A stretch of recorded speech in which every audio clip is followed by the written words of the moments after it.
What's up, y'all? It's Kendall with Normies to Nerds, and over the last few weeks, major leaks have been coming out for Kang Dynasty and Secret Wars. But as crazy as they've been, all of them are missing one very important character, Dr. Doom. In fact, the only news out there about Dr. Doom is the fact that Dr. Doom is not mentioned in any of these leaks. And this has a lot of us nerds out there like flabbergasted, dumbfounded, and disbelief. Like, bruh, there is no way that a Secret Wars movie could work without Dr. Doom, right? Look, we have to talk about why leaving Dr. Doom out of Secret Wars seems like yet another Phase 4 type of L, but also speculate on how they could actually make this work out for the best. So, hit a like on the video, subscribe to the channel, let's get to it. But first, we got to address the leaks, and I'm not gonna go into detail with the leaks, but spoiler warning just in case you want to go in completely blind.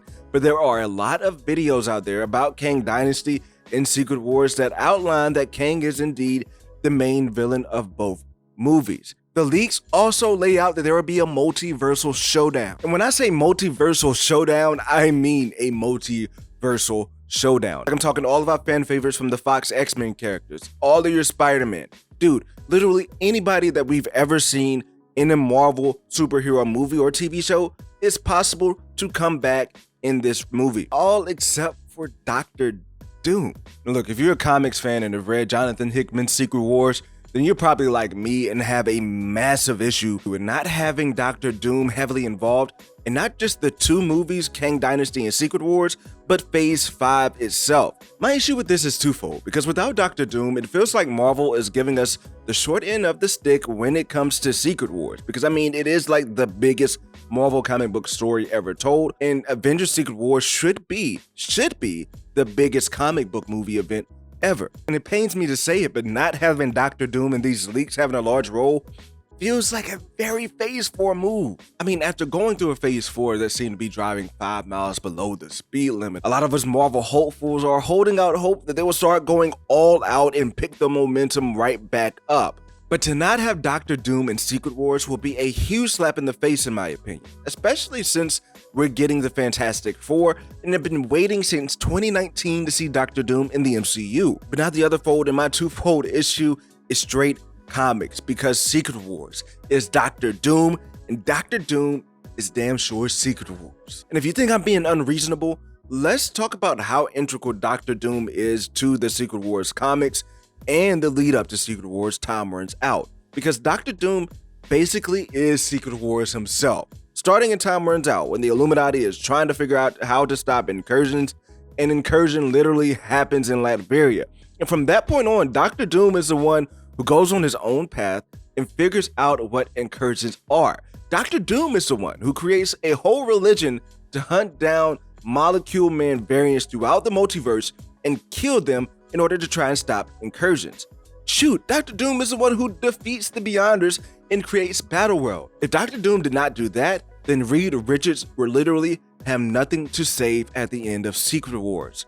Ain't no doubt about it, Dr. Doom is him. That being said, to do Secret Wars without having Doom largely involved is similar to taking Thanos out of the Infinity Saga at that point. Like, they'd be jumping through hoops to not include him. Like, what could possibly be worth it for Marvel to risk leaving him out of those two movies in Phase 5 and 6 for the most part of that?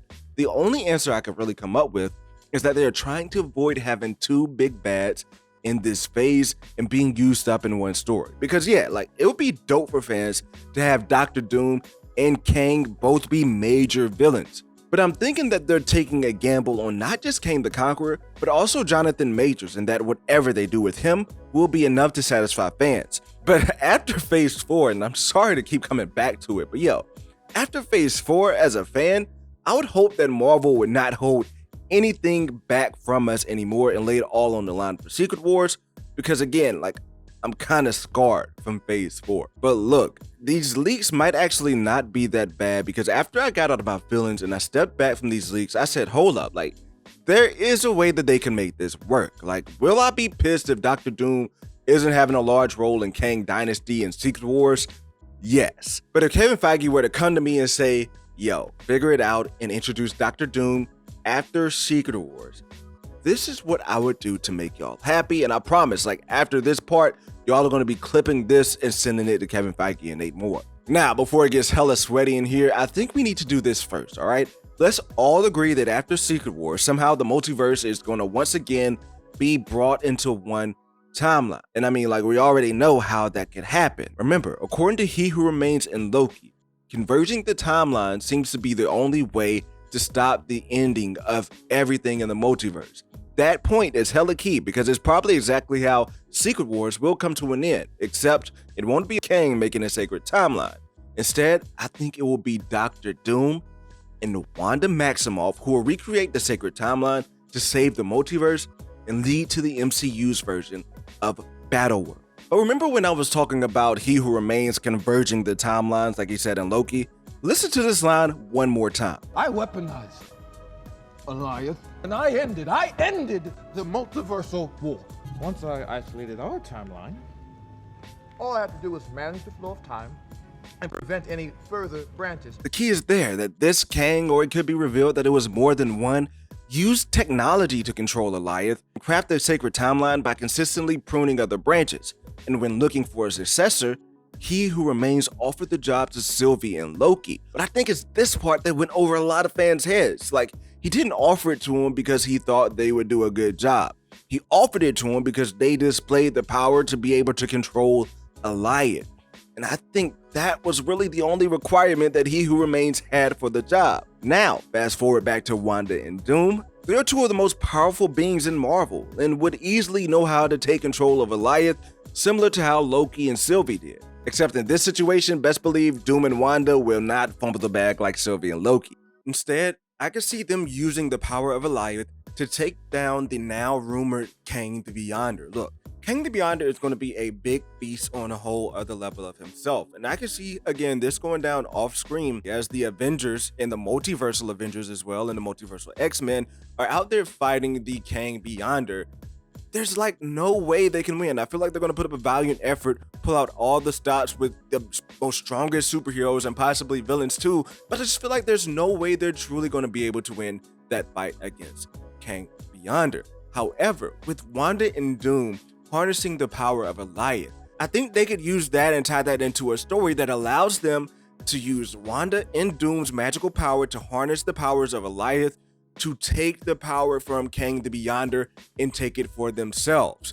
And in this case, they could create the MCU version of Battleworld, right? And I'm not thinking Battleworld like we see in the Secret Wars run, because I think that is a little bit too sweaty to get on screen.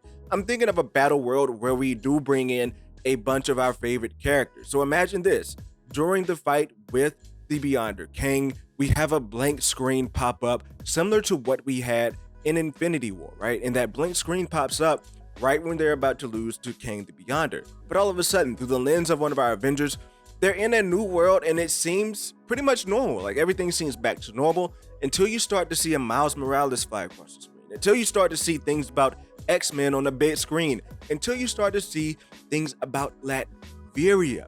All of those things being set up by Dr. Doom, who would be taking his role that he has in the actual Secret Wars comics, and Wanda Maximoff, who could be playing a kind of told story of the Molecule Man, but the two of those working together in this case to create a world that works for the both of them, as Doom would have Latveria and Wanda would have her kids. And that sets up Phase 7, uncovering what Wanda and Dr. Doom has done, and leads to a lot of fun ideas of the whole entire Avenger squad going after Wanda and Dr. Doom and Latveria in Phase 7 to end that off and find the true source of the power of the Beyonder and where it comes from. And I think that could tie into possibly the Celestials. A lot of people are thinking that's a possibility. And I think that as well. I think that's where we're headed, to where the Celestials built out the multiverse. But back to my point earlier, this gives us 1 or 2 phases with Dr. Doom being the big bad in the MCU, after coming off of 2 phases with Kang the Conqueror serving as the big bad. So again, it is possible that they could just be trying to save their villains, like expand the MCU, make it last longer by just having Kang the Conqueror be the main villain in this saga that we're going through here. But let me know what you think in the comment section below. Look, this was a fun video, pretty longer video than my other ones, but it was definitely more fun to make. So let me know what you think in the comment section below, and please subscribe to the channel because we're grinding to our first 1,000 subs. and I will catch you in the next video.